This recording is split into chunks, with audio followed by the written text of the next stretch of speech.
Sampai giliran kita, tuan-tuan. Wallahu alam, malaikat akan datang panggil nama kita. Sekarang kamu, giliran kamu untuk ditanya oleh Allah Ta'ala. Bersedialah kamu. Diletakkan kita dalam mahkamah Allah. 3 bentuk peradilan Allah Ta'ala akan buat pada hari itu. Yang pertama, segala hukum yang berkait rapat dengan kita dengan Allah Ta'ala. Bab imaniat, bab ibadat, bab muamalat, bab muasyarat, bab akhlakiyat, tuan-tuan. 5 perkara Allah Ta'ala nak tanya.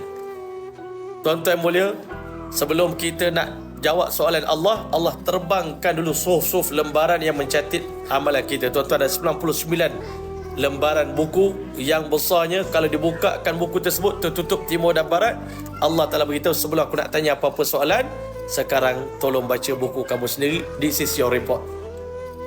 This is your own report. Buku kamu sendiri, ya, bukan orang lain, ya. Tolong baca, ya. Masya Allah. Wadi'al kitab, Allah sebut, nanti diletakkan kitab di hadapan orang yang berdosa macam kita, tuan-tuan.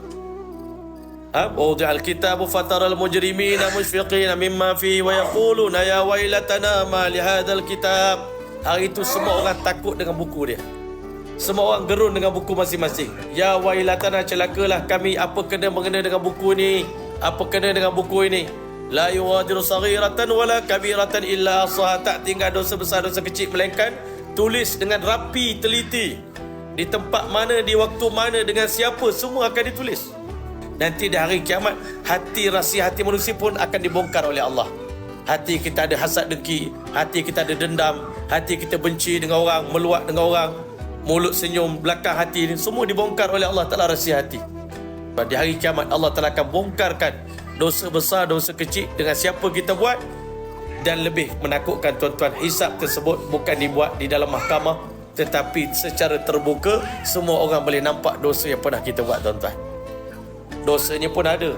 Pahala belah kanan ada, dosa belah kiri ada.